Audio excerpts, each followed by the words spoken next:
Okay, so on our weekly adventures, we are back on Mr. Ballen, and today he's got a very interesting tagline. It says, "This mystery made an entire town believe in ghosts." But what is the mystery? Wouldn't be a mystery if we knew, would we? But it's a Mr. Ballen video, so somebody is going to die. Maybe today it'll be that damn like button.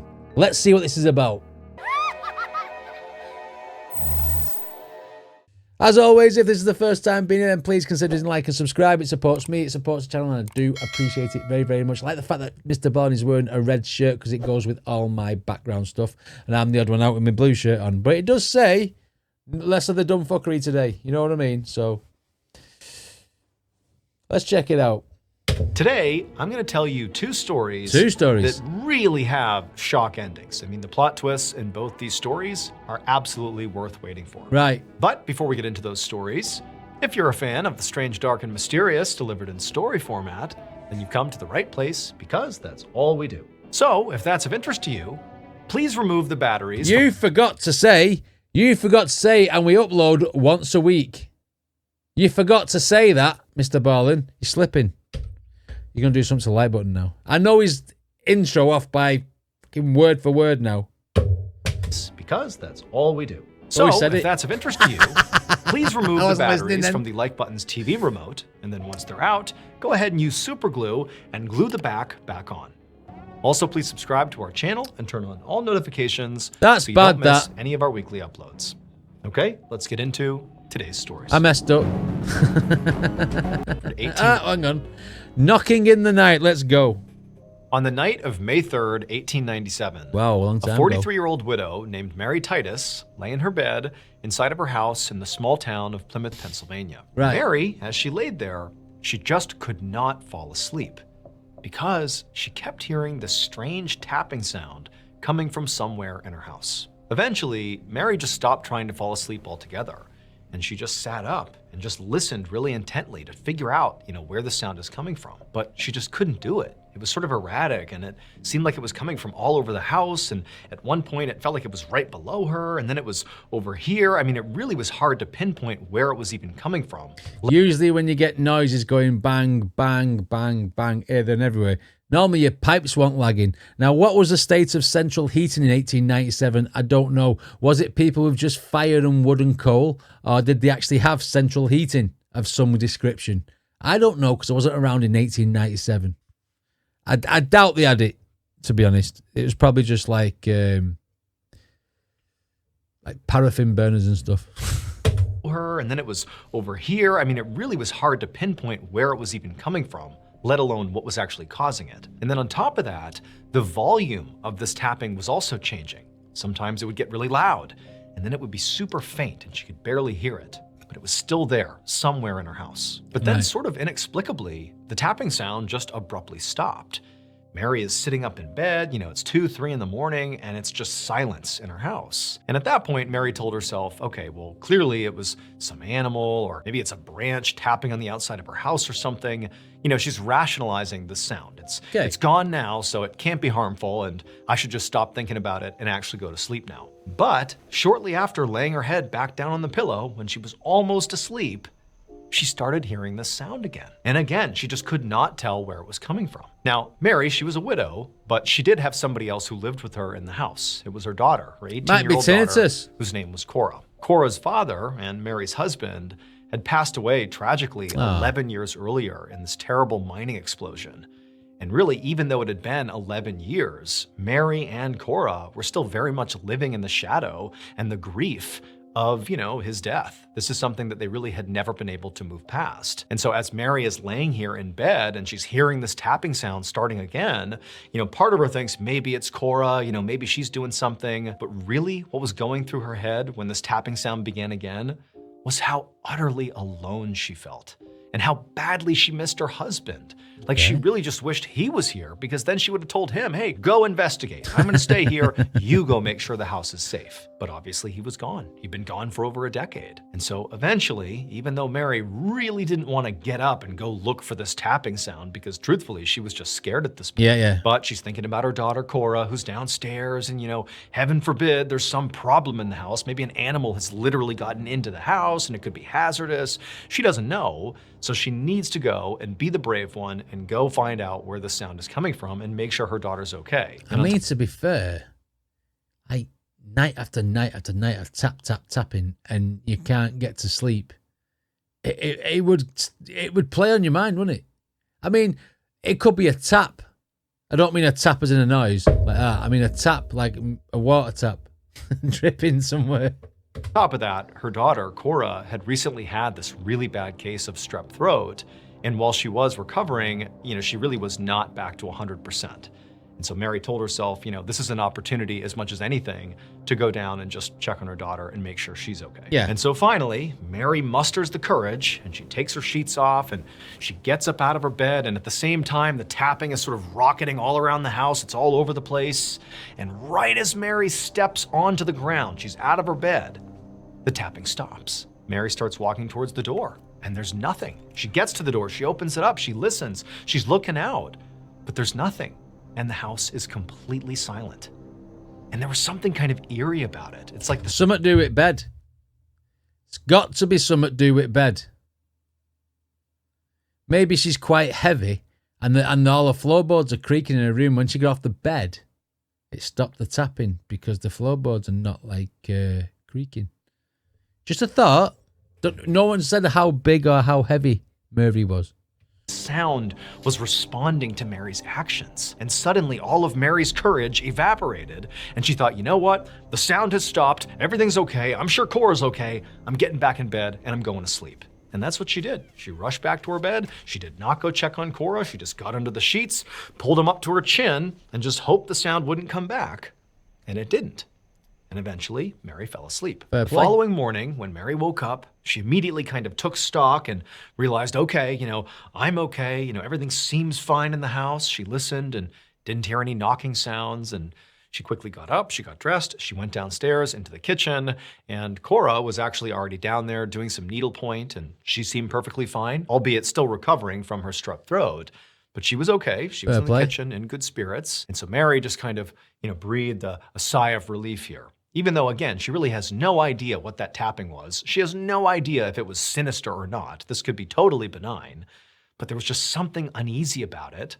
And so it was just really nice to come down here and have life be totally normal. And so Thing is, though, when you're in the room, in the dark, and by yourself, and little noises are happening, it will feel eerie because you're on your own. You feel vulnerable. You feel like it's something going to get you, then it's only going to get you. Do you know what I mean? If her husband had been there, you've got a chance of one, either making him fight it, or two, maybe it takes him and you escape. Do you know what I mean? About it. And so it was just really nice to come down here and have life be totally normal. And so pretty quickly, Mary just fell into her everyday routine. She began prepping some food for her and Cora to eat, and then she and her daughter just started chatting. At no point did Mary bring up the tapping sound, in part because she didn't really even know what they meant. She was kind of spooked by it, didn't want to scare her daughter, so it never came up. But they're chatting, having their completely normal morning, when suddenly there's very clear and fairly loud tapping that starts not in the kitchen, but below the kitchen. In the basement. In the cellar. And as soon as the tapping starts, Mary immediately stops because she recognized it as the same sounds she was hearing the night before that spooked her so badly. And she looked over at Cora without saying anything, just seeing if maybe Cora heard the noises too. And Cora as well is looking at her mom like, what's that? Did you hear that? And Mary's like, you heard that too? You heard that tapping? And Cora's like, yeah, I think it's coming from the cellar. And Mary, she's like, I could have sworn I heard that tapping last night. It was actually keeping me up. And Cora, she said, well, it sounds like it's in the cellar. Maybe we have mice down there and they're rummaging around or something. That's probably what it is. And so Mary, who at this point is desperate to find a logical, non-scary explanation for what's going on here, just immediately goes down the stairs into the cellar and begins looking for mice. I wouldn't have thought that was the real footage from the cellar in 1897. considering cameras probably wasn't even invented then, like video cameras. That would prove that's all this is. It's mice making these sounds. But when she's down there, she's looking around and there's no mice, there's no sign of mice. And as she's down there, she starts hearing the tapping again. But now it's not coming from the cellar where they thought the sounds were originating.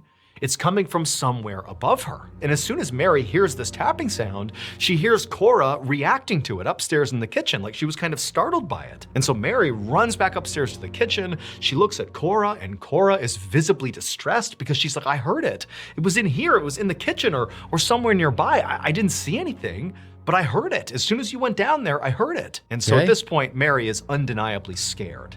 She doesn't know what this is, but it's gotten to the point where she cannot deny there is something strange happening in her house. Her daughter has now fully corroborated that. And so Mary said, you know what? I'm going next door. They had a friend who lived next door, a guy that actually used to work with Mary's husband, who was sort of like their handyman and the guy they would call on to kind of help them around the house. And so Mary, she left her house and she went next door, knocked on this guy's door. And when he came, you know, she explained. She knocked on his door and he went, hey, will you stop fucking tapping? Tapping in this house has been tapping all night. He's got the same problem because it's the same house. She left her house and she went next door, knocked on this guy's door. And when he came, you know, she explained that there's something happening. There's knocking sounds happening in my house. It's scaring me and Cora. We can't figure out what it is. Can you please come take a look? And he was like, absolutely, I'll be over in a second. And so Mary goes back to her house and she and Cora are standing in the kitchen and periodically they're hearing these tapping sounds. And then the neighbor, he comes over. He comes inside and right away, you know, when he comes in, he starts to hear the tapping too. And Mary's like, what is that? And Cora, she's totally spooked. And the guy's like, I think it's your pipes. I think that's all this is. It sounds very much like your pipes are banging against the wood inside your house or something. So I said that. Pipes weren't lagging. That's what I said. Did they have central heating then and pipes in 1897? Let me just check your plumbing. That's probably what this is. And so Mary and Cora, they're like, great. Like, he seems pretty confident that that's all this is. And so Mary and Cora, they kind of hover around the neighbor as he begins to check the kitchen and the bathroom plumbing. But as he's checking all the pipes and the fittings and kind of looking for the origin of these strange tapping sounds, he realizes as he's checking all these different areas that as he's checking them, the tapping sound is persisting and it's not coming from the pipes. Sometimes it sort of seems like the tapping is coming from near the pipes, but other times, as he's working right here, the tapping sound is coming from somewhere else on the other side of the house. And eventually, Mary and Cora started to sense that the neighbor, who had come in very confident that this was no big deal, was starting to show signs that he too felt a little uncomfortable, like something was off here. And then, sort of out of nowhere, when the tapping got really loud, and it was now apparent, not only to this guy, but also to Mary and Cora, that the tapping could not be coming from the plumbing, because it's nowhere near here, it's behind us. And the man, he turned around and he looked at Mary and Cora. His face is ashen, he really looked pretty upset. And he said, you know, the last time I heard this sound was in the mine. It was when your husband was killed in that explosion. You know, he died, but other men got trapped in the mine behind all this rubble from the explosion, and they couldn't get out. And they were tapping on the rocks over and over again until they all died. That's what this sounds like. After that, the man just got up. And if that's not enough to spook you, was this house built on an old mine? Because that, you know, people don't build on mines because the floors, like, they fall through, don't they? They sink. But then again, 1897, you don't know with health and safety and what have you. They all died.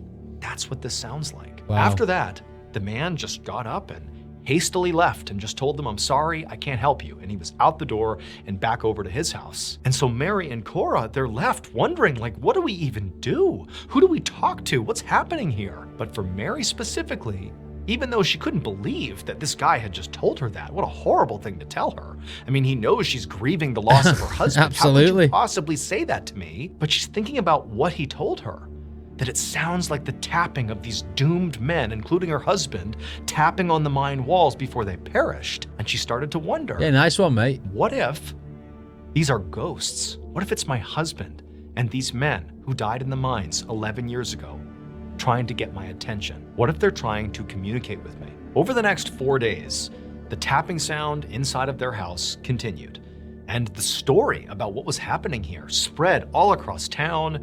In fact, all sorts of neighbors and actually news outlets were coming to Mary and Cora's house to hear the tapping sounds for themselves. And when they'd come in the house, Mary would walk them around the house. And sure enough, the reporters, the neighbors, they'd all hear the tapping sounds, and nobody could explain it. It was like this unbelievable phenomenon. And Mary and Cora, by this point, I mean, they were convinced that these sounds were very likely, you know, Mary's dead husband and the other men who perished in the mine. Finally, on May 9th, so 6 days after this haunting began, by this point, the story is out in newspapers, people are talking about it all over the place, and in some ways that legitimized Mary and Cora's plight. But they also really didn't know what to do about this. This had become sort of a spectacle, but nobody had any solutions for them. So Mary and Cora, they're sitting at the table weighing out their options. Like, what do we even do? Even if this is, you know, our dead husband, our dead father trying to communicate with us, we can't live with this. This is kind of terrifying. And if it just goes on and on, do we eventually move? And so they're having that kind of discussion. And as they're sitting at the kitchen table, suddenly the tapping starts again. Except now, the tapping sound is so close. It's practically on top of Mary and Cora, so much so that their conversation immediately stopped when this tapping started, and they both kind of looked at each other like, it's right on top of us, what's going on? And then as this tapping continued, they realized it was basically right below them, almost like in the cellar, right underneath them. And so Mary sort of reflexively leaned back in her chair, just kind of trying to get out of, you know, the bubble of this really intimate, close tapping sound that they were in. And as she's sitting back, she saw something she had never noticed before. And immediately, she understood what was going on. It would turn out the tapping sounds that were plaguing Mary and Cora were not being caused by Mary's dead husband or the other men that died in the mines 11 years ago. However, the actual origin of these tapping sounds was in some ways equally as bizarre. So Cora had recently had a bad case of strep throat. Yeah. And she was doing better, but she still was feeling kind of under the weather. And that was in part because the bacteria that causes strep throat was still in her system. And that same bacteria is also responsible for causing a totally different condition known as Sydenham's chorea, which Cora also had. In fact, she had it likely at the same time that she had strep throat. And Sydenham's chorea has a very different set of symptoms to strep throat. This condition, which is also known as the dancing plague, causes your body to have these involuntary movements that the person who has this condition is often totally unaware of. These people can flail around suddenly and not even know they're doing it. And so what was happening is Cora was making the tapping sound, but had no idea she was making the tapping sound because it was being caused by Sydenham's chorea. Now, it seems like, well, how didn't Mary catch on that her own daughter is tapping her feet or flicking her hand and causing this tapping sound? Well, the reality was, when the tapping first started, a lot of times Mary was not in the same room as her daughter. Right. And her daughter did not know she was making the tapping sound. Oh, shit. So her daughter is genuinely scared of the tapping sounds because she doesn't know she's making them. And Mary doesn't know it's her daughter making them. And so combined, they're like, oh my gosh, what's happening in our house? And then before long, they had kind of gone down this path of, it's my dead husband, it's my dead father. He's the one making these sounds. And then it's like they had tunnel vision, as did all the other neighbors, as did the reporters. Everybody wanted this in some ways to be a haunting. And so nobody's checking to see if maybe Cora is tapping her feet or hands and creating these tapping sounds. Because again, Cora was fully convinced she was not making those sounds. But then finally, when she and her mom were sitting at the table discussing what they were gonna do 6 days after the haunting began, and they hear this really intense, close tapping sound, when Mary kind of leaned back to kind of take stock of the room and figure out what was going on, she noticed under the table Cora's foot stomping on the ground. Cora didn't know it was Sydenham's chorea. Wow. I mean, was that diagnosed at the time? Do you know what I mean? Was that a thing at the time that people said, oh, it's this? Because medicine back then wouldn't have been the same as it is now. And there'd have been no breakthroughs like what we've got now. But that's a crazy condition. I'd never heard that before. Okay, makes you tap. I bet it pisses people with misophonia off. If you don't know what misophonia is, it's people who, when they get noises in their ears or they hear something like next to them, they get pissed off very, very quickly and shout at you for making a noise. Right. Wasting away, number one. That first story is very bizarre. And the fact that it came down to a condition and someone was tapping their feet, like, wow. Okay. Wasting away. One afternoon in November of 2021, Ooh. a middle-aged woman named Nicole ago. Petit was on break at her job in the city of Decatur, Alabama. And while she was sitting in the break room, she pulled out her phone and she called her 21-year-old daughter, Hannah. The phone rang a couple of times, then eventually Hannah picked up, and right away, Nicole could tell her daughter, Hannah, was still very much not feeling well. She could hear it clearly in her voice. Right. So Nicole's daughter... Did she have strep throat and Simonum's, whatever it's called, and start tapping everything? was a stay-at-home mom to two very young kids, which, was totally exhausting in its own right. And in fact, on this phone call, Nicole could hear in the background the sound of the kids yelling and running around and crashing into things, so clearly it was just chaos over there. Right. But Nicole knew Hannah could not just be tired from tending to her kids, because over the last couple of months, what Nicole had noticed was every time she spoke to her daughter, whether her daughter's kids were going crazy or not, Hannah just completely sounded under the weather. And in fact, Hannah often was complaining, again, over the past few months, of not only feeling a deep exhaustion, but also of feeling really dizzy and nauseous. Now, over the past few months, Nicole had been telling her daughter, you have to go see a doctor. This is not normal. This is not just parenting fatigue. Something is off. You need to go get looked at. But Hannah, who was known to be very, very tough and, generally didn't really go to the doctor much, she said to her mom, like, I'm fine. I'm just exhausted from the kids. It's no big deal. And so she kind of pushed that idea aside. And so this time, as Nicole's talking to her daughter and she can clearly hear that her daughter is not better, she's still feeling awful, she knew trying to push her daughter to go see the doctor wasn't going to work. So instead, she said, okay, Hannah, when's Brian going to be home? Brian was Hannah's husband. And Hannah just sighed and she said, no, he's not home yet. I don't know when he's going to be here. Okay. So for the most part, Brian was, a very active parent and husband, but he also was a very successful chiropractor. And in fact, he'd had so much success at his private practice that recently he'd even been able to fully renovate his building. And so with this new building and all this extra space and all this new staff, he was working even more than usual, which, financially was great for the family. But it meant he basically was absent all the time. And so it had become kind of commonplace that Brian was nowhere to be seen. It was kind of Hannah alone with the kids and this mystery illness she was suffering from. Now, Nicole obviously understood the nuance here. She knew that, Brian's practice was very important, not just to him, but to Hannah and the work and the so money, instead of, running being your house. upset with Brian, Nicole had tried very hard to make herself available to her daughter, to take care of her kids, to help her out whenever she could. But there was a limit to how much Nicole could help because Nicole also worked full time. And so she couldn't just be around all the time to help with her daughter. Like today, she was working. She wished she wasn't so she could go be with her daughter, but that was just the way it was. For the next couple of minutes, Nicole and Hannah just chatted like mother and daughter. And then at some point towards the end of the call, like Nicole always did, she told her daughter, like, hey, I really think you ought to go to the doctor.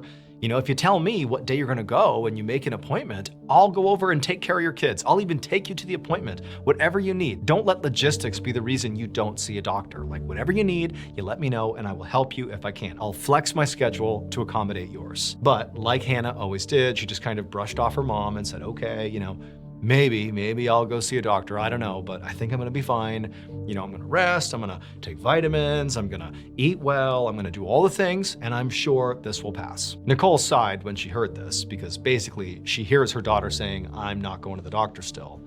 But Nicole didn't argue. She just told her daughter that she loved her and she would see her soon, and then the two hung up. Over the next few weeks, Hannah continued to feel completely awful, nauseous, dizzy.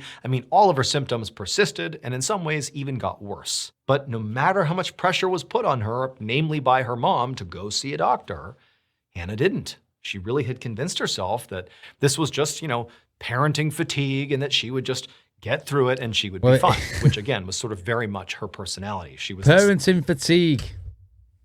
I can attest to that. Yes. Kids drive you daft. She would just get through it and she would be fine, which again is sort of very much her personality. She was this tough, hard-charging woman. She was gonna just grit this one out. But then finally, in January of 2022, so now it's been months and months of Hannah having these symptoms and her mom basically begging her to go see a doctor. And by this point, Hannah can't argue with the fact that she is basically falling apart. She's lost so much weight, she actually can't even walk around her house anymore. She literally sits on a swivel chair, like a desk chair, and just pushes herself around the house. I mean, she is absolutely sick, and it's something that she can't even deny anymore. And so finally, in January of 2022, Hannah says, okay, Mom, I'll go to the hospital. Nicole, in some ways, was incredibly relieved that finally her daughter is doing the thing she should have done a long time ago. And then also, Nicole was just so annoyed with her daughter. Like, why didn't you go sooner? This is so silly. But regardless, Nicole's like, great. She tells her daughter, I'm gonna come over, pick you up, I'm gonna take you to the hospital, I'll be there with you. And so she goes over to Hannah's house, and when she gets there, Hannah in her chair wheels over to the door, and Hannah looks awful. She looks like she weighs less than 100 pounds, she's so pale, her hair looks like it's falling out. I mean, she looks absolutely sick. She looks like there's something seriously wrong with her. But Nicole, she just takes her daughter and assists her down the stairs, puts her in the car. She also gets her kids and brings them along as well, and they drive to the hospital. And when they get there, eventually Hannah is brought into an exam room along with Nicole and the kids, and a nurse comes in and they begin checking Hannah's vital signs and asking her some questions, and they also weighed Hannah. And eventually, you know, after that was done, the nurse told Hannah that, hey, you only weigh 84 pounds. Wow. This is way below what's considered healthy. This is like an emergency. You've got to be like and 60 based on kilograms. The other things you're telling me about over the last few months having these symptoms, I'm worried you might actually have stomach cancer. Now, even though Nicole had anticipated that something seriously was wrong Can you imagine being told that? I mean, once you have, they say, don't you, the doctors, if you have something over 3 weeks, go and get it checked out. Most of the time, it's probably nothing. But when something's persistent over 3 months, 3 weeks, should I say, then you should actually have it checked out. If this has been months down the line and it was stomach cancer, because the way he said it was stomach cancer, it's going to be like, it's not going to be, is it? Because it's Mr. Ballen. But saying you could have, can you imagine getting that news thinking you could have got help like months down the line, but for your own stubbornness not going in? Me about over the last few months having these symptoms, I'm worried you might actually have stomach cancer. Now, even though Nicole had anticipated that something seriously was wrong with her daughter, it still hit her like a freight train Damn to hear right. that her 21-year-old daughter had stomach cancer. I mean, she'd never even heard of somebody that young having stomach cancer. And when Nicole looked over at her daughter, Hannah too was horrified. I mean, for her, she still believed this was all just gonna pass. You know, whatever this is, it'll go away. But what they should have done, basically, instead of worrying someone first, find the facts out first. Go and send them for certain tests. Go and have this done. Go and have that done. You know, have an MRI. Check this. You know, check everything you can, and then diagnose it. Don't tell someone that they could have something, then that, oh, we've only got an appointment in 3 weeks' time. That would be 3 weeks of fucking hell, wouldn't it? That would be 3 weeks hell thinking, oh, I've got cancer. You know what I mean?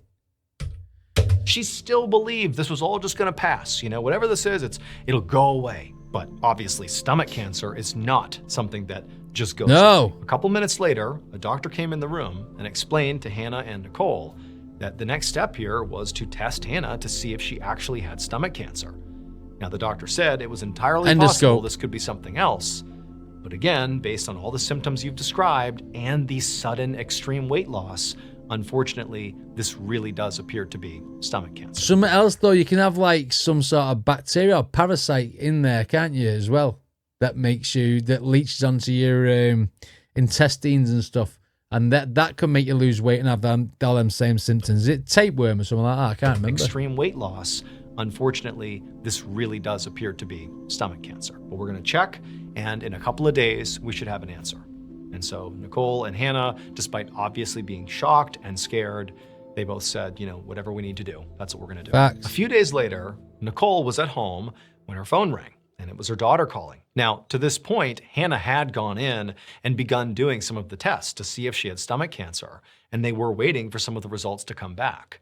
And so when Nicole saw this call coming in, she's thinking, oh my goodness, this could be it. I could be getting the call where Hannah has been told one way or the other about this being stomach cancer. And so with quite a bit of anxiety, Nicole answered the phone, And when she heard her daughter was not telling her about test results. Her daughter, she was speaking in such a low tone that she could barely hear her, but she basically croaked out to her mother that she felt so sick, she had to be taken to the hospital right now. And so Nicole, she dropped everything, sped over to her daughter's house. And when she found Hannah inside, it was like Hannah could barely move. She was so fatigued. She was so sick, so pale, so skinny and malnourished. It was like her daughter was dying. And so she scooped her daughter up and she rushed her to the hospital. Later that day, Hannah was in a hospital room and was stabilized.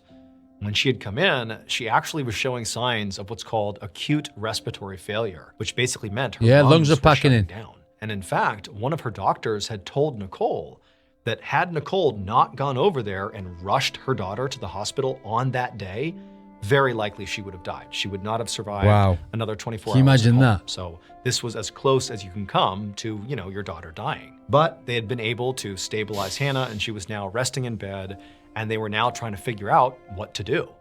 And one of the doctors pulled Nicole aside and said, look, we know she's being tested for stomach cancer and we don't know if she has that or not yet. But acute respiratory failure is not connected to stomach cancer. No, it's not. And on top of that, it's incredibly rare for someone as young as Hannah.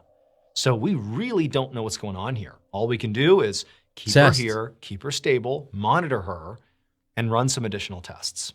And so Nicole, she said, okay, let's do it. And so for a few days, that's what the medical staff did. They just continued to monitor and keep Hannah stable. She looks very thin there, doesn't she? Figure out how somebody her age and in her condition could be contracting respiratory failure. But after a few days of this, out of nowhere, Hannah has this severe sudden seizure. But after her seizure passed, the medical staff began investigating Hannah's brain because a seizure is a brain-related event. And as they're looking into Hannah's brain, they discover that she has also contracted viral meningitis, which is inflammation of the membranes surrounding the brain. And generally speaking, viral meningitis is not life-threatening, but in rare cases, it can be. Yeah, especially with malnutrition and all the other things, your body's weak and everything. So, anything that you get that doesn't normally kill you can make it heightened, can't it? You know what I mean? Your body still needs to fight it off. And if you're weak.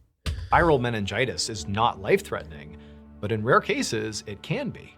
And considering the fact that Hannah had other very serious medical issues going on, and the fact that her particular viral meningitis case was very severe, doctors were worried that she could be someone who could die from this meningitis or potentially have very serious brain damage if they didn't do something drastic to combat the swelling in her brain. And so a decision was made to put Hannah into a medically induced coma so that she would lay perfectly still and they could just wait for the swelling in her brain to go down.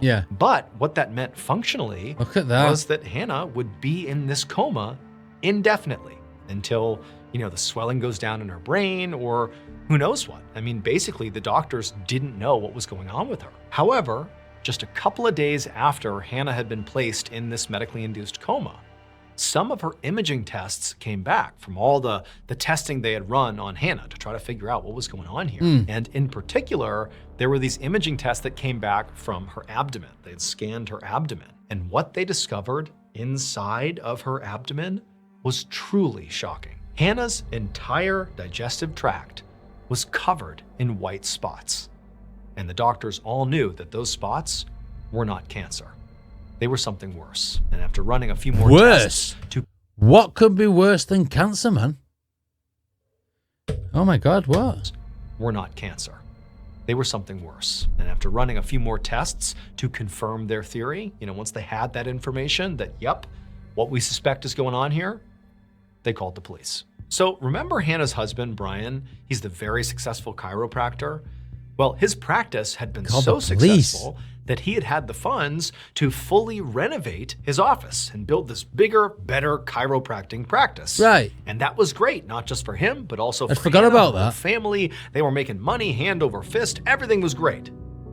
Except there was an issue. One of the upgrades that Brian wanted to do within this renovated space was to include an X-ray room. And when people build X-ray rooms, they actually lined the walls of the room with these big sheets of lead to keep the radiation from penetrating lead poisoning? the walls. But lead is incredibly toxic and harmful to humans, especially if you ingest it or you touch it. It's not something you really want to interact with at all. It needs to be kept at a safe distance. But after the renovations were done and the X-ray room was built, there were several sheets of lead that didn't make it into the walls. They were sort of extra sheets of lead that just didn't get used, and they were out in the open. And when police discovered that and they began investigating, they found somebody had been shaving off pieces of those extra lead sheets, little bits of lead. They were shaving them off and planting them inside of Hannah's vitamins that she took religiously every day. Who the frickin' hell's doing this? Her husband? What? Is he trying to kill her? Of Hannah's vitamins that she took religiously every day, believing those were the things that were gonna make her healthy again.